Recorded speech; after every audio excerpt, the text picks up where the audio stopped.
जलवायु परिवर्तन एक और ऐसा मुद्दा है जो हमारे सामने एक गंभीर चुनौती बनकर खड़ा है। प्रकृति के पास संपदा तो अपार है, लेकिन उतनी ही जितनी वो मनुष्य की जरूरत को पूरा कर सके, इतनी नहीं कि वो उसके लालच का पेट भर सके, क्योंकि लोभ की तो कोई सीमा नहीं होती। इसीलिए हमारे यहाँ हमारे प्रधानमंत्री जी ने एक सिद्धांत दिया है, क्लाइमेट जस्टिस, जलवायु न्याय।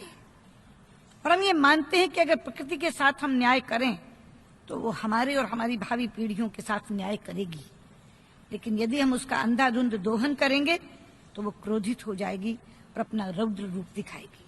हम देख रहे हैं दुनिया में कई जगहों पर प्रकृति अप्राकृतिक हो उठी है। कहीं भयंकर वर्षा, कहीं घनघोर गर्मी, कहीं झंझावात, कहीं सुनामी, कहीं बादलों का फटना।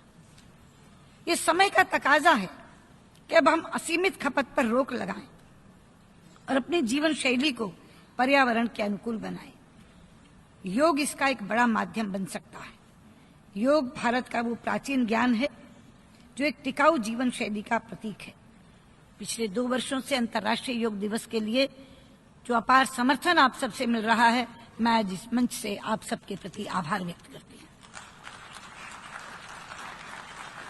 अध्यक्ष जी, पेरिस समझौते में common but differentiated responsibilities with respective capacities के सिद्धांत को स्वीकारा गया है, जिसका अर्थ है कि जिम्मेदारी तो सबकी साझी है, लेकिन देनदारी सबकी अलग अलग। इसलिए ये बेहद जरूरी है कि विकसित देश अपनी जिम्मेदारियों का निर्वहन करते हुए सभी की भलाई के लिए तकनीक भी दें और धनराशि भी, तभी ये कार्यक्रम सफल होगा।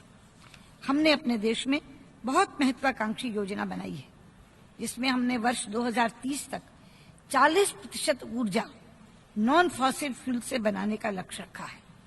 इसके लिए हमें एक निश्चित वातावरण की आवश्यकता होगी, क्योंकि बाहर से पूंजी निवेश करने वालों को वातावरण की निश्चिंतता चाहिए और हम इस प्रयास में लगे हुए हैं।